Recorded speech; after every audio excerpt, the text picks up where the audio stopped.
Hello friends, welcome back to my channel. तो बढ़ते हैं इस सीरीज के 13th एपिसोड की तरफ। एपिसोड के स्टार्ट में हमें दिखाया जाता है जुआन काफी शायराना तरीके से नेंजिंग से बात कर रहा था। उसे रिसीव करने के लिए डोर तक आ गया। नेंजिंग के लिए भी उसकी ये काइंडनेस काफी नई बात थी, लेकिन जैसा सब कुछ चल रहा है वैसा चलने देती है। जुआन ने उसे अपनी जैकेट भी पहना दी, ये कहते हुए कि रात में बहुत ठंड हो जाती है, तुम्हें अपना ख्याल रखना चाहिए। आज पहली बार उसको स्नैक्स ऑफर किए, उसके लिए ड्रिंक भी लाने गया। नेंजिंग से भी मजीद कंट्रोल नहीं हुआ, पूछने लगी देखो अगर मैंने कुछ गलत किया है तो मुझे अभी ही बता दो, तुम्हें इतना पोलाइट होने की जरूरत नहीं। जुआन बोला ऐसा कुछ भी नहीं है, तुम बैठकर अपना नॉवल लिखो, मैं तुम्हारे लिए ड्रिंक लेकर आता हूँ। पर इससे जुआन का ये नया बिहेवियर हजम होने वाला कहाँ था। सोचने लगी कि इसके माइंड में कुछ न कुछ तो ऐसा चल रहा है जो ये मुझे नहीं बता रहा। आफ्टर दैट नेंजिंग बोली तुमने तो कहा था कि हम दोनों नॉवल को डिस्कस करेंगे, जिस पर जुआन कहने लगा कि मैं तुम्हारे क्रिएटिव फ्रीडम की रिस्पेक्ट करता हूँ, इसलिए तुम जो कुछ भी लिखना चाहो लिख सकती हो। अब तो उसकी हार्ट बीट और भी फास्ट हो गई।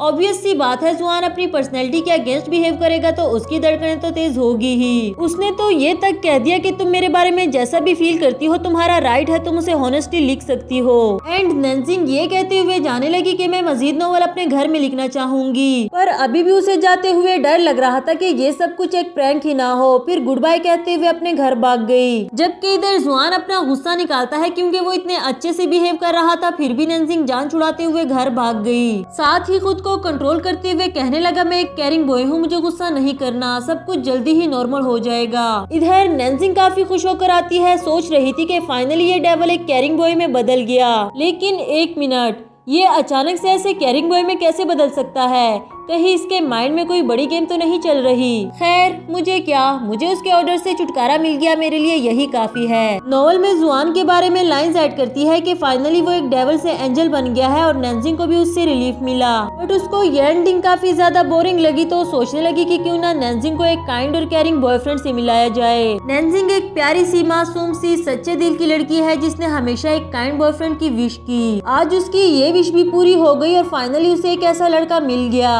ये लड़का बिल्कुल जुकिन की तरह ही है जो कि हमेशा से उसका आइडियल रहा, पर पता नहीं क्यों उसे ये कूल और अट्रैक्टिव नहीं लगा। सोचने लगी क्या मेरा आइडियल टाइप बदल गया है या फिर मैंने अपना टैलेंट खो दिया। नहीं ऐसा नहीं हो सकता, मैं अपना आइडियल टाइप कभी नहीं बदल सकती, यकीनन थक गई होंगी। वहीं बैठे बैठे सो जाती है और सुबह उठने के बाद भी अपने बॉयफ्रेंड की क्वालिटीज को रीड करते हुए उसे कुछ अच्छा नहीं लगा। कहने लगी यकीनन मैंने अपना टैलेंट ही खो दिया है और ये सब कुछ उस डेविल की वजह से हुआ। यहाँ उसे कॉल आई जिसे देखे बगैर रिसीव करते हुए कहने लगी अब मुझे फ्रीडम देने का क्या फायदा, अब तो मैंने अपना टैलेंट ही खो दिया। लाइन पर जुआन नहीं बल्कि सीसी थी जो कहती है मैं बहुत बड़ी मुसीबत में फंस गई, प्लीज मेरी हेल्प करने के लिए यहाँ जल्दी से आ जाओ। नेक्स्ट सीन में हम इनके गैंग को आता हुआ देखते हैं और जिस अंदाज से ये लोग चल रहे थे यकीनन कुछ बड़ा धमाल होने वाला है। नेंजिंग दिल ही दिल में कह रही थी कि अब हुआ ना विलन का विलन से सामना, अब तो इनकी हड्डियां ही घर जाएंगी। सीसी भी कुछ ऐसा ही सोच रही थी कि जुआन ने अचानक से उन लोगों से नाइसली बिहेव करना शुरू कर दिया। यहाँ इन लोगों के सपने तो चकनाचूर हो गए क्योंकि वो जो एक केयरिंग बॉय बनकर दिखाना चाहता था। कहने लगा आप तो बहुत अच्छे इंसान लग रहे हैं, अगर सीसी को यहाँ ट्रेनिंग नहीं रखना चाहते तो कम से कम उसकी ली हुई फीस ही वापस कर दे। पर वो तो आगे से बदमाशी करने लगे, ये कहते हुए कि तुम्हारे पास क्या प्रूफ है कि हमने उससे पैसे लिए हैं और तुम्हें क्या लगता है तुम ऐसे नाइसली बिहेव करोगे तो हम मान जाएंगे। यहाँ नेंजिंग भी आकर उसे कहने लगी कि तुम ऐसे जेंटलमैन क्यों बन रहे हो, अगर मुझे इन लोगों से ऐसे ही बात करनी होती तो फिर मैंने हेल्प के लिए तुम्हें ही क्यों पूछा। जुआन बोला मैं कोई एक्टिंग नहीं कर रहा बल्कि मैंने खुद से वादा कर लिया है कि मैं किसी को भी जानी नुकसान नहीं पहुँचाऊंगा। उसका तो ऐसा कोई इरादा नहीं था, लेकिन ये गुंडे इतनी आसानी से उसकी बात मानने वाले भी तो नहीं है। फिर जुआन नेंजिंग को रिकॉर्डिंग के लिए कहकर अपनी पावर का यूज करके उसके हाथों खुद को हिट किया। अब उसके पास इनके खिलाफ एक प्रूफ आ गया है जो वो पुलिस को दिखाकर इन गुंडों का काम तमाम कर देगा। यही प्रूफ वापस लेने के लिए गुंडे उसके पीछे भागते हैं और जुआन इन लोगों को अलग अलग से ट्रिक करने लगा। दूसरी तरफ नेंजिंग भी देखकर काफी खुश हो रही थी कि फाइनली वो अपने रूप में वापस आ गया है और अब इन सभी को मजा चखा देगा। जुआन ने उन्हें इतना दौड़ाया कि खुद ही हार मान बैठे। कहने लगा अगर मैंने ये वीडियो पुलिस को दे दी तो तुम लोगों को काफी सारा जुर्माना भरना पड़ जाएगा, इससे बेहतर नहीं कि तुम लोग सीसी के पैसे ही वापस कर दो। वो भी फौरन से मान जाते हैं और अपना मोबाइल देकर सीसी के पैसे वापस ट्रांसफर कर दिए। नेक्स्ट सीन में नेंजिंग सबको उसकी बहादुरी के बारे में बताती है और उसे आज का हीरो अनाउंस कर दिया। फिर सभी उसे अपने हाथों में उठाकर उछालने लगे और इधर सीसी नेंजिंग को हेल्प करने पर थैंक यू करती है, पर नेंजिंग ने ये सारा का सारा क्रेडिट जुआन को दे दिया और ये हैप्पी मोमेंट्स एंजॉय करने लगी। नेक्स्ट सीन में घर वापस आते हुए नेंजिंग उसे अप्रिशिएट कर रही थी कि स्पेशली मुझे वो जगह बहुत पसंद आई जब तुमने वीडियो दिखाकर उन सबको धमकाया। अब जुआन पूछने लगा कि क्या मेरा इमेज तुम्हारी नजर में कुछ बेटर हुआ या नहीं, और ये बोली बिल्कुल भी नहीं, तुम मेरे लिए वही पुराने जुआन हो जो शो बनाकर लोगों को डिसीव कर देता है, बिल्कुल ही एक डेविल की तरह। उसकी ये बात तो सीधा जाकर जुआन के दिल पर लगी। रुकते हुए कहने लगा तो क्या मेरी इतने दिनों की मेहनत बाढ़ में चली गई। इस पर नेंजिंग भी बोल पड़ी कि हाँ, इतने दिनों से तुम इतना अजीब बिहेव क्यों कर रहे थे और अभी फाइटर में भी जेंटलमैन बने। मैं जानती हूँ ये तुम तो नहीं हो सकते, इसलिए ये फजूल की एक्टिंग करना छोड़ दो। जुआन गुस्से में बोला तो ये एक्टिंग मैंने किसके लिए की, तुम्हारे लिए ही तो की ताकि मैं तुम्हें अच्छा लगने लग जाऊं। उसकी ये बात सुनकर नेंजिंग तो कुछ लम्हों के लिए स्पीचलेस हो गई और जुआन फौरन से बात बदलते हुए कहने लगा तुमने ही तो कहा था कि मैं तुम्हें डरावना लगता हूँ, नॉवल में भी मेरे बारे में कुछ अच्छा नहीं लिख सकती, इसलिए मैंने एक कैरिंग बॉय बनकर तुम्हें नॉवल के लिए मटेरियल देना चाहा, पर ऐसा लगता है मेरी इतनी मेहनत करने का कोई फायदा नहीं, तुम तो हमेशा मुझसे नफरत ही करोगी। नेंजिंग बोली ऐसा बिल्कुल भी नहीं है, मैं तुमसे नफरत नहीं करती, मुझे बस एक चांस दे दो, मैं तुम्हें नॉवल में बहुत कूल बॉय बना दूंगी, अब गुस्सा खत्म कर दो। जुआन भी और कितनी देर तक नाराज रहता, इसके एक बार कहने पर ही मान गया। नेक्स्ट सीन में जैसा कि नेंजिंग ने वादा किया था कि मैं तुम्हें नॉवल में एक कूल बॉय बना दूंगी, अब अपने प्रॉमिस के अकॉर्डिंग उसका कैरेक्टर लिखने लगी।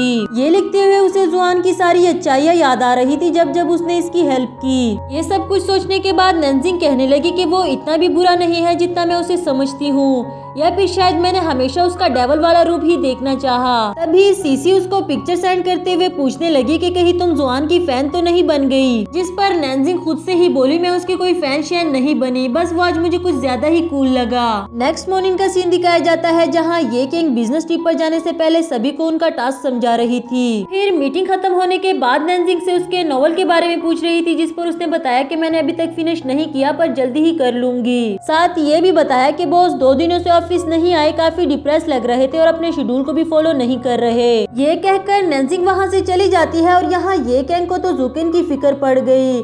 तभी उसे डॉक्टर की कही हुई बात भी याद आई। यही कंफर्म करने के लिए उसे कॉल कर दिया और बातों ही बातों में उससे ये जानना चाह रही थी, मगर काफी कोशिश करने के बाद भी उससे पूछने की हिम्मत नहीं हुई। जबकि जुकिन तो उस डॉक्टर की वजह से परेशान था, पूछने लगा कि शायद तुम्हारी उस डॉक्टर से काफी अच्छी दोस्ती हो गई। इस पर ये किंग बोली ऐसा कुछ भी नहीं है जैसा तुम सोच रहे हो, और वैसे भी उसकी एक गर्लफ्रेंड है। खैर मैं ट्रिप से वापस आकर तुमसे फेस टू फेस बात करना चाहती हूँ। और इधर जुकिन के लिए तो इतना सुन लेना ही काफी था, वो खुशी के मारे मेडिटेशन भी छोड़कर भाग गया। नेक्स्ट सीन में जुकिन अकेले बैठे सोच रहा था कि कहीं उसने मेरी फीलिंग्स को सेंस तो नहीं कर लिया, वरना तो वो ऐसा क्या कहना चाहती है। उससे मजीद सब्र नहीं हो रहा था, इसलिए ये किंग को मैसेज करके ही वो बात पूछने लगा। ये किंग भी शायद उसे बताने ही वाली थी, लेकिन यहाँ हमें फ्लैशबैक का सीन दिखाया जाता है। जब जुकिन अपने डैड से एक अलग कंपनी बनाने की रिक्वेस्ट कर रहा था तो वो कहने लगा कि तुम्हें इतनी एबिलिटी नहीं है कि तुम एक अलग कंपनी को संभाल सको। और ये किंग आगे आते हुए कहने लगी कि अंकल मैं आपसे वादा करती हूँ कि मैं कंपनी संभालने में इनकी मदद करूंगी और कभी भी आपको शर्मिंदा होने नहीं देंगे।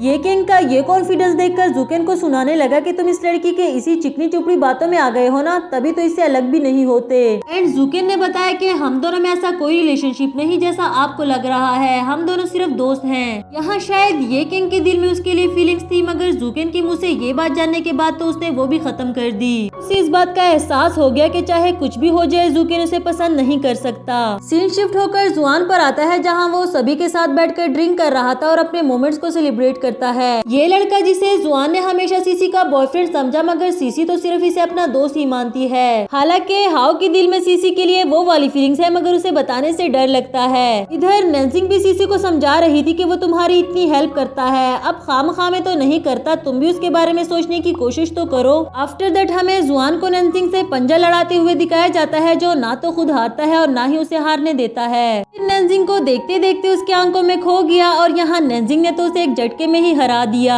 अपनी इस जीत को सेलिब्रेट करने के लिए नेंजिंग ड्रिंक करने लगी, जबकि जुआन उसे ड्रिंक करने से रोक भी रहा था। इसके बाद वो गिलास में एक दूसरे को देखते हैं क्योंकि काफी ज्यादा फनी लग रहे थे, और इसी के साथ हमारा ये एपिसोड भी खत्म हुआ।